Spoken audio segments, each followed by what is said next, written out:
دینا. تاریخ کی سچائیاں اس بات کا انکار نہیں کر سکتی. اپنے تو اپنے غیروں نے بھی حضور کی تاریخ لکھی ہے اور سبوں نے اقرار کیا ہے کہ محمد صلی اللہ علیہ وسلم ایک ایسے پروفٹ ہیں جو پوری زندگی بھر کسی استاد کے پاس گئے نہیں. اور یہ بھی حکمت ہے میرے مولا کی. اسی لیے ہم اس رسول کو النبی الامی کہتے ہیں. امی کا مطلب کچھ بیوقوف لوگ آج کے زمانے کے جو بدعقیدہ ہیں وہ ان پڑھ کرتے ہیں. رسول ان پڑھ تھے معاذ اللہ. بیوقوفوں تمہیں معلوم نہیں, امی کا مطلب ہوتا ہے کسی سے پڑھا ہوا نہیں.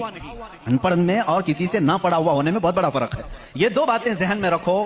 قرآن کس ماحول میں نازل ہوا اور جس پر نازل ہوا وہ کسی کا شاگرد نہیں. اب اس کی باتیں جب ہم بیان کرتے ہیں سائنسدانوں کی آنکھیں پھٹی کی پھٹی رہ جاتی ہیں. وہ قرآن بیان کر رہا ہے ان فی خلق السماوات والارض لآیات لأولی الالباب, بے شک یہ زمین کی پیدائش میں, آسمانوں کی پیدائش میں بڑی میری نشانیاں ہیں. اللہ فرما رہا ہے رات کو ہم زائل کرتے ہیں, اسی سے دن نکالتے ہیں. قرآن یہ کہہ رہا ہے وجعلنا من السماء, آسمان سے اللہ تبارک و تعالیٰ نے وجعلنا السماء سقفا محفوظا, قرآن کہتا ہے ہم نے آسمان کو ایک محفوظ چھت بنایا ہے. قرآن یہ کہہ رہا ہے آسمان اور زمین ملے ہوئے تھے, ہم نے دونوں کو پھاڑ کر کے الگ کر دیا اور دونوں کے منہ کھول دیا. یہ قرآن اس زمانے میں کہہ رہا ہے علم فلکیات جس کو آسٹرونومی کہتے ہیں, علم ارضیات جس کو جیو فزک کہا جاتا ہے, زمین کے معاملات, آسمان کے معاملات جاننے والا اس زمانے میں کوئی نہیں. اس وقت قرآن کہہ رہا ہے آسمان اور زمین ملے ہوئے تھے, ہم دونوں کو پھاڑ دیے, ہم نے ان دونوں کو پھاڑ دیا اور دونوں کے منہ کو کھول دیا. اب کا سائنس کہتا ہے زمین و آسمان کو دیکھنے کے بعد ایسا لگتا ہے کہ یہ گیلیکسی میں ملا ہوا ایک سیارہ تھا اور یہ پھر زمانے کے بدلتے بدلتے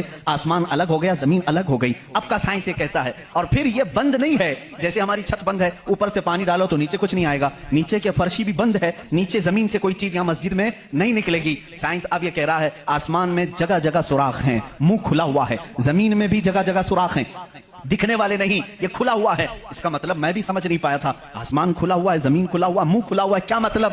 کہا کہ اللہ تعالیٰ جب چاہے آسمانوں پر پانی ڈالے تو اپنا منہ کھولتا ہے, بارش برستی ہے, اور زمین کا منہ کھلا ہے. اس کا مطلب یہ ہے تم جہاں پر بھی جتنی گہرائی میں بھی زمین کے بیج ڈالو, اس کا منہ کھلا ہے, وہ سینہ پھاڑ کر باہر آتا ہے. اگر زمین بند ہوتی تو کوئی چیز زمین سے باہر نہیں نکلتی, زمین سے کوئی چیز باہر نکلتی ہے, اس کا مطلب ہے کہ ان کے منہ کھلے ہوئے ہیں. سائنس نے ابھی کہا کہ آسمان کا منہ کھلا ہوا ہے, زمین کا منہ کھلا ہوا ہے. قرآن کس ماحول میں نازل ہوا ہے جب سائنس کا وجود نہیں. ہاں اگر تم یہ کہتے شاید محمد صلی اللہ تعالیٰ علیہ وسلم بہت بڑے کسی سائنسدان کے شاگرد ہوں گے تو تمہاری تاریخ لکھنے والے ہی تمہارے چہرے پر زناٹے دار تھپڑ ماریں گے, اس لیے کہ وہ رسول اپنی 63 سالہ زندگی میں کبھی کسی کے شاگرد نہیں ہوئے, حتیٰ کہ سید الملائکہ کے بھی وہ شاگرد نہیں ہوئے. قرآن یہی کہہ رہا ہے زمین کی پیدائش میں, آسمان کی پیدائش میں میری نشانیاں ہیں. عزیزان گرامی, اب میں وہ نشانیاں گناؤں بہت طویل وقت درکار ہے. کبھی آپ نے محسوس کیا کہ آسمان اللہ کی نشانی ہے؟